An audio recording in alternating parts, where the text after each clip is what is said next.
Welcome to another episode of Inside the FLX. I'm Josh Durso, and as always, we are coming to you live from the FingerLakes1.com studio in downtown Seneca Falls.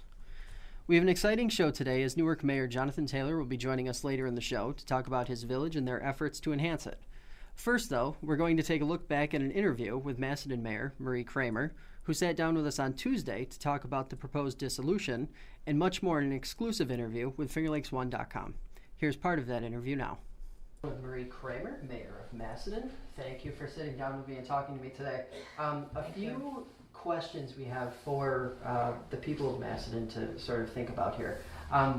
With the entire village-town debate as it sits right now, what are the root issues sort of at play? There's been some things in the news. There have been some things that have been absent in the news. Try to fill the gap here. Okay. So we've had a couple of different issues that have been addressed here.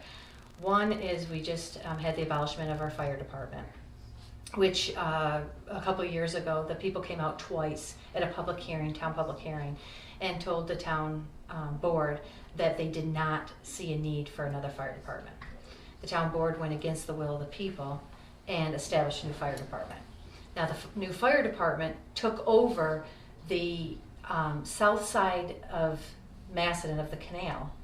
Therefore, the Macedon Village Fire Department only took care of just the village.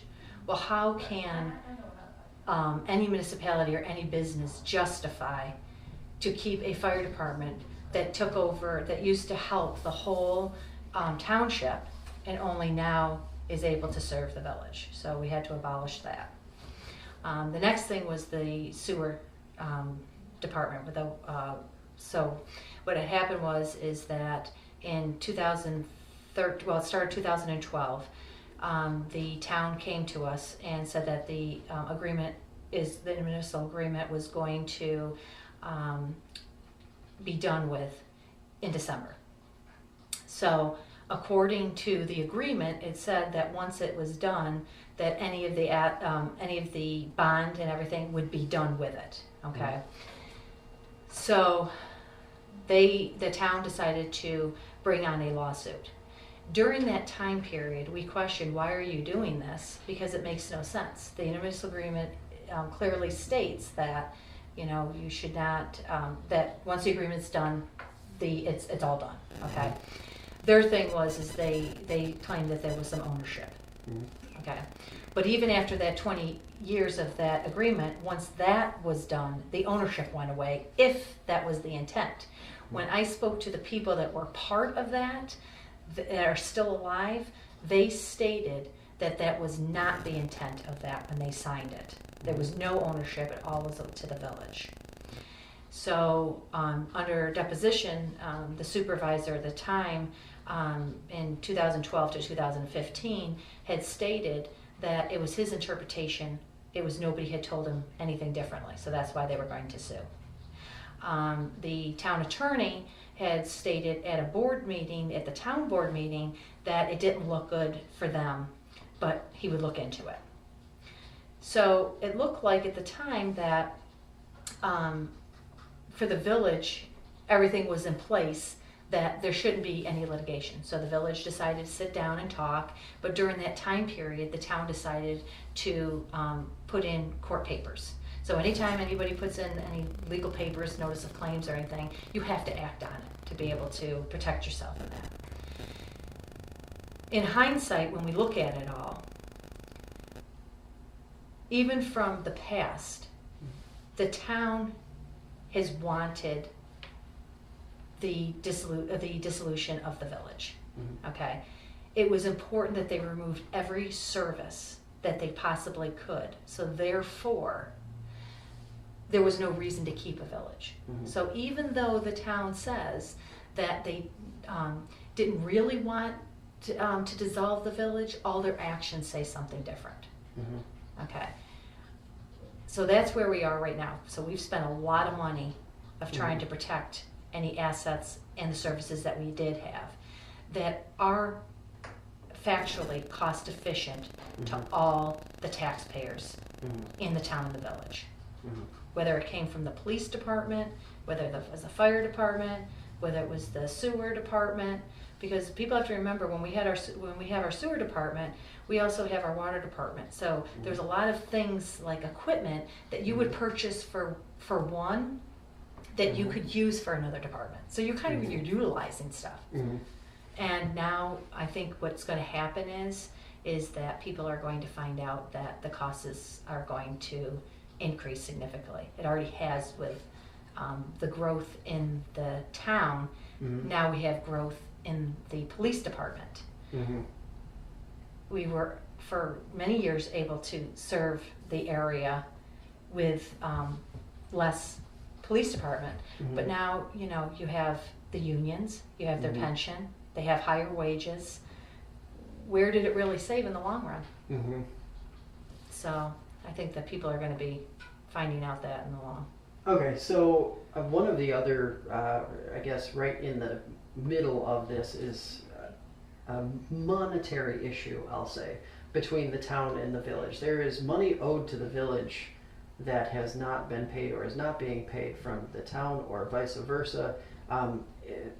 Explain that situation in a nutshell so that people watching or listening can understand what is happening here. Okay, so what happened is as part of the litigation, the town wanted to make sure that the village could never shut off the sewer. Okay, the town threatened twice the village that even though they collected the sewer money from the sewer users in January for the whole year, they were going to not pay us for the sewer usage if we did not sign a new municipal agreement. So then we said, really? You're not going to pay for something that we're doing? Well, then we could technically shut you off, but we're not going to do that. Well, then they ran with it.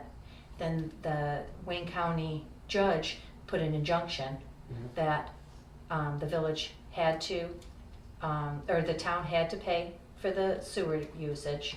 The village had to continue sewage use, which is no big deal. Why would we anyways? Wouldn't, And that part of the deal was that the significant industrial user that is in the town that the village identified, that the village still would be in charge of billing and paying, or billing and getting payment from the significant industrial user.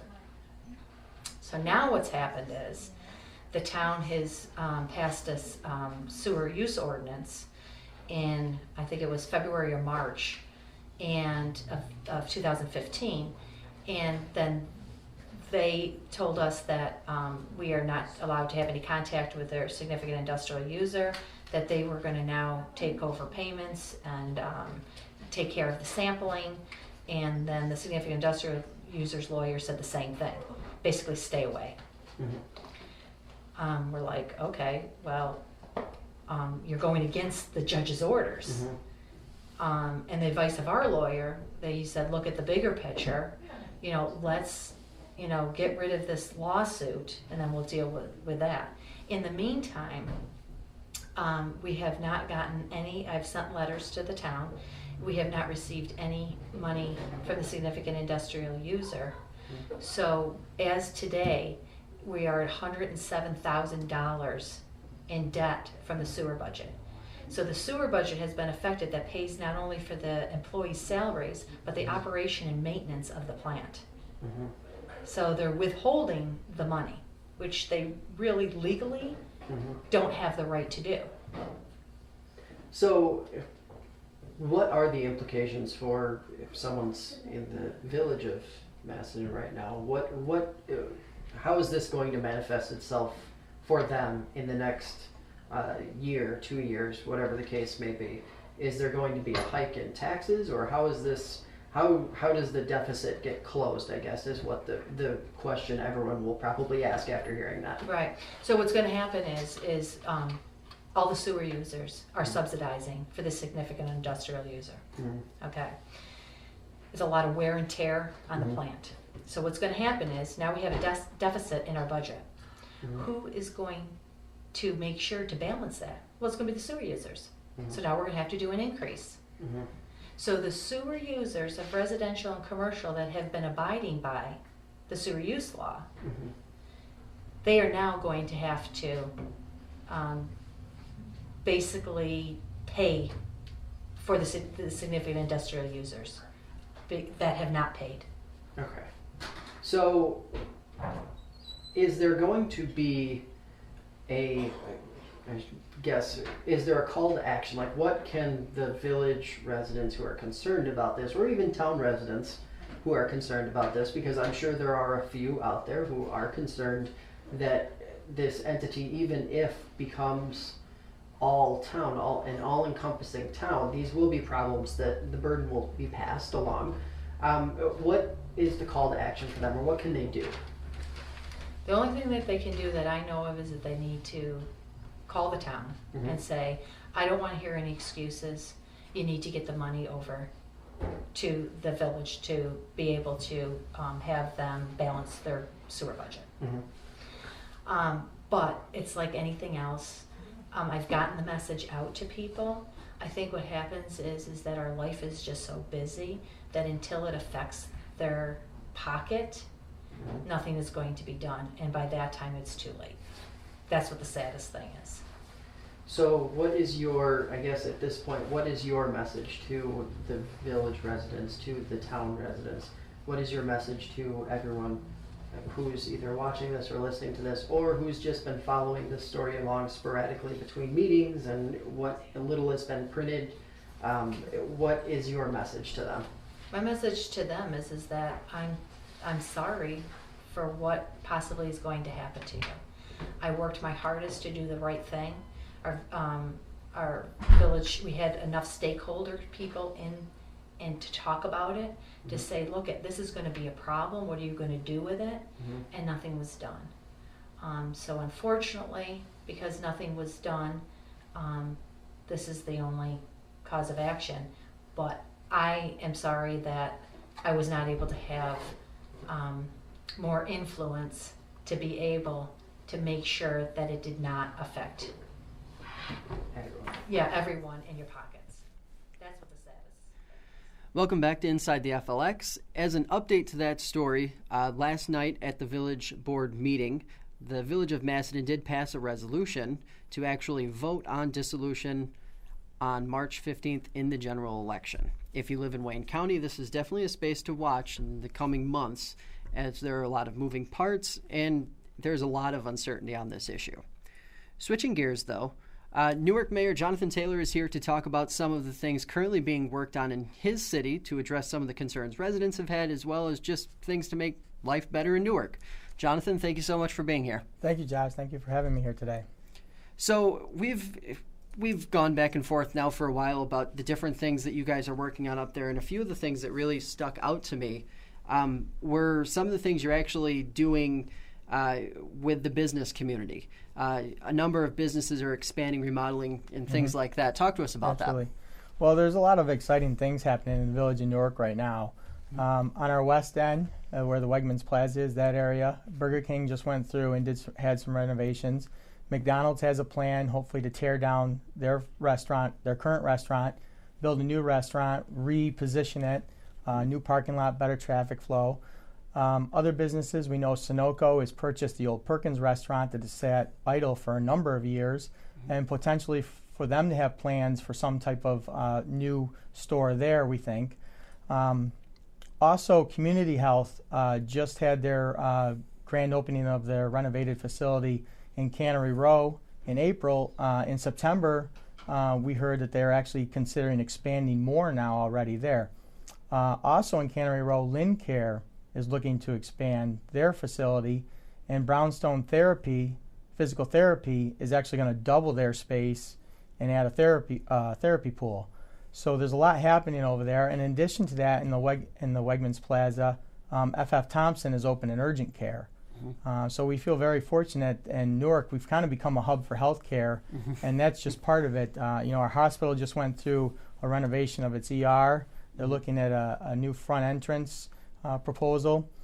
Dunkin' Donuts went through a renovation. And then on the east end of Newark, the current owner of the old Roosevelt School is looking for ways to take down that building. The complexion of the east end of Newark could change dramatically over the next few years if Roosevelt Building is able to come down. New Cut already has plans and space property in our industrial park. They're going to build a new state-of-the-art 17,500 square foot facility there. They've offered to donate that land back to the village, and then the village in turn will be able to entice somebody else to come in and through our Land for Jobs program. And we actually already have another business in Newark that's growing very rapidly that has outgrown their current facility that's eyeing that property. So a lot of good things there with another piece of property for sale on that end of the village. So we're really excited about what's happening in the village and continues to go on as we go through. Last winter, typically the winter is a slower time for economic development, but last winter things really picked up and there really was no downtime, and it's kind of continued right through the summer and into this winter, and it's good for Newark. It's great to see. So just sort of piggybacking off of that, one of the things we've sort of seen as a common thread in communities around here is a move to sort of repurpose and reuse the downtown setting. Anything specifically happening downtown that is on the radar or maybe being looked at by any companies, businesses in the area?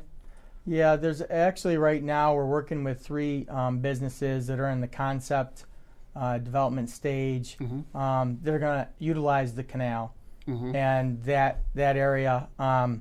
So we're really looking forward to that because that could kind of revitalize downtown, help revitalize downtown. Along with that, we have the campground going in at the Old Country Club. Hopefully this spring they will be in business. This fall we had another gentleman come in who wants to start a canoe kayak rental business, potentially with bicycles too. So we're finding more and more businesses that could work off each other. The synergy will be there, and we have the canal trail. And it's amazing what an asset the canal is to the community. If you go into our interpretive center and read the guest logbook, and the chamber takes care of that for us, and our crossing guards are there to greet boaters. And it's amazing, not only do boaters come from around the state and the country, but from all around the world. And actually Newark is a destination for them. Our amenities and everything are ideal for them when they're boating through the canal. They make a point to stop. There's a lot of places you can get to quickly to eat, a lot of things to do in the area. So we're hoping that we can continue to build off that asset that we have in our community with all these other businesses that are looking to do something new down there and help grow off from that. So can you tell us, is there anything else you can tell us about that campground in specific? I'm a golfer. I remember in high school I played at the Newark Country Club a couple matches when I was very young, and it was one of those things that we heard about it closing, and then everyone was just kind of curious about what was going to happen with that. Any more specifics in terms of what the campground is going to yield or what it's going to be geared towards?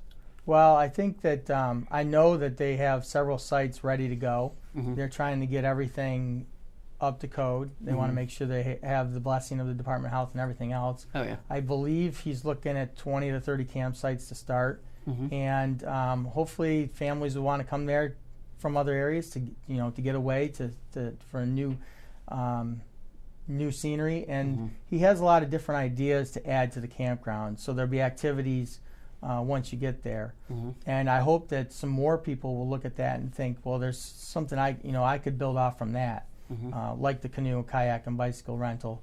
Anything to go along with that would be great, and any opportunity to bring people in our community to be a part of the to drive the economy. When people visit, whether they visit our community or come there to work, that helps build the economy. They spend money while they're there, and that's great for the entire village community. Okay, so one interesting thing we did also talk about was that along with the growth comes a need for housing, and you really wanted to talk about that. So I want to give you the opportunity right now to talk about some of the housing projects you have going on. And actually, one of the largest needs for housing in our community is for seniors. We have 2 projects in the development stage right now. The Newark Housing Authority is spearheading a plan to use the old St. Michael's School on South Main Street. Quite honestly, that could kind of become a white elephant There weren't a whole lot of uses for it. The Newark Housing Authority came up with a plan. They're looking for for federal funding, and they can put 31 units in there for senior housing for 65 and up. That puts 62 more people potentially right in the middle of downtown Newark. And to have a vibrant community, a vibrant downtown, which every community yearns for, you need people close to the downtown. And it's ideal for senior housing in a number of ways. Able to walk to get around the community. It's right on a major bus route. So there are a number of reasons for that.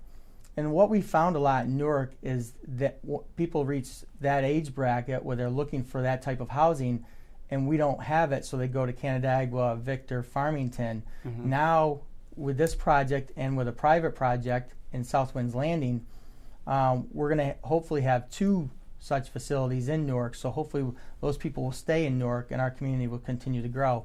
In South Winds Landing, the developer there has a connection with RIT. He actually had a class come out and work on conceptual plans and engineering and architecture of the facility, of a senior housing facility, and the winner is the design that he's going to go with moving forward. So it's a pretty interesting project. It's something that brought some more people in to get involved in our community, and it's a pretty neat idea. So we're looking forward to the development of both of those projects going forward. That's really awesome. So another one of the things, it's not just development, it's also saving taxpayers money. And one of the things you've been talking a little bit about is the consolidation of the code enforcement at the town and village level. Talk to us about it. Well, actually right now is an ideal time for us to consolidate and work more closely with the town. The full-time code enforcement officer for 17 years, Chuck Verkey, ran for supervisor this fall and was elected in a 3-way race. So now if we consolidate code enforcement and the village takes over the town's code enforcement, nobody has to lose a job. So we've put up a nice proposal to the town, laid out a number of things that we would do for the town, and we had a workshop between the town board and the village board back about a week before Christmas, because we certainly see the necessity to move on this. As of January 1st, they no longer have a code enforcement officer. We sat down and talked with it. The village board is 100% on board with it, and we're going to be able to provide them. We're going to be able to provide them actually more coverage, because our office hours, it just works out that we're open 15 more hours per week. We have a great code enforcement team with Mark Peak, Robin Bremer, David Carr, and Roger Vandermortel. So someone's always available in the office. We laid out what we suspect their costs are using their budgets and some actual numbers, and showed what the relevant cost would be for a code enforcement officer. And the discussion is kind of, would they go with a part-time person or a full-time person instead of using the village? And in either way, they're going to have costs. There's obviously, the training is extensive. You need to keep up with the training every year. Whether you have a part-time or full-time, you're going to have workers' comp insurance costs, unemployment insurance, disability. So you're going to have those costs. And if you have enough hours in a week, then you have to provide health insurance for if you get closer to full-time. So we feel this is a great opportunity for the taxpayers, both in the town and the village. Certainly we will be able to take advantage of some economies of scale. Now, instead of just serving the residents of the village, now we will also serve the residents of the town. And hopefully through some gains in technology, the time that we spend will not be significantly more down the road, as we're able to do a number of things that we're looking at. We've looked at the possibility of consolidation grants. As you know from the Governor's State of the Union address, he's very, very big on consolidation, and they're going to have a lot of competition to get communities to consolidate. We've looked into it. If we consolidate the town and the village, we could go out and get a grant. We both have a vehicle that needs to be replaced. We can get a grant to replace our vehicle. We can get a grant for software upgrades, and we can get grants for things like tablets for our code enforcement officers. So instead of going out in the field with a pencil and a paper pad every time and having notes that they have to keep copious notes and then come back in and go through the record process, the updating the process, they can go out in the field with tablets, take care of everything, come in, download things quicker.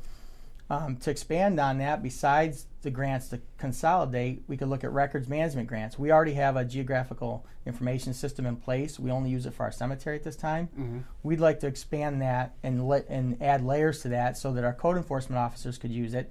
So each property, when they go to a property, things can be pulled up quicker. We get calls to the office all the time for businesses that want to know how is a property zoned. Well, you pull out the maps, and sometimes the maps aren't updated, so you may incorrectly give an information occasionally. Mm-hmm. With a GIS system, they could pull up any piece of property in the village and immediately know updated what it's zoned, the history of that property. So there are a lot of advantages for us. And in addition to that GIS system could be used by our highway department if they go out and change a valve in a water line. So it could snowball for us within the village, and in the end benefit all the taxpayers between the town and the village and the community. Mm-hmm. Okay, so it just is sort of, not to say a wrap up, but just kind of a message to the people of Newark. What is sort of your overlaying message for 2016? I think the overlaying message for 2016 is to continue to work on our economic growth. Mm-hmm. I'm a strong believer that if you build the economy, and there are a number of pieces to that, mm-hmm. It's not just bringing businesses to town. It's certainly we want to bring people to town to work here. We want people to come to the Village of Newark to visit. Mm-hmm. We want to work with the school and the town in any way possible to increase, to help build the economic activity. Mm-hmm. And we're going to continue to look to do that going forward in the future. Hopefully continue to help the businesses that are already established and to help our residents. We certainly want to work on making the community affordable for people to live in. Mm-hmm. And as our economy builds, we increase the revenue, and the money coming back from the county helps reduce the tax burden in the community. So that's the kind of the focus, and hopefully we'll keep working towards that. That's really awesome. It always seems to be that the major tone is always trying to save taxpayers money without, either eliminating something outrageously large or just it's always incremental, and it seems to be you guys doing a really great job of that. Jonathan, thank you for sitting down with us today, and we want to wish you the best of luck moving forward with everything. Thank you. Thank you for having me. Well, folks, that's going to do it for us today on Inside the FLX. We'll be back next week with former Geneva City Councilwoman Jackie Augustine, who also ran for mayor in 2015. Here's a reminder to like us on Facebook, follow us on Twitter, and check out FingerLakes1.com for the latest news and updates from around the Finger Lakes region. For Newark Mayor Jonathan Taylor, I'm Josh Durso, reminding you to join us next Thursday on another episode of Inside the FLX.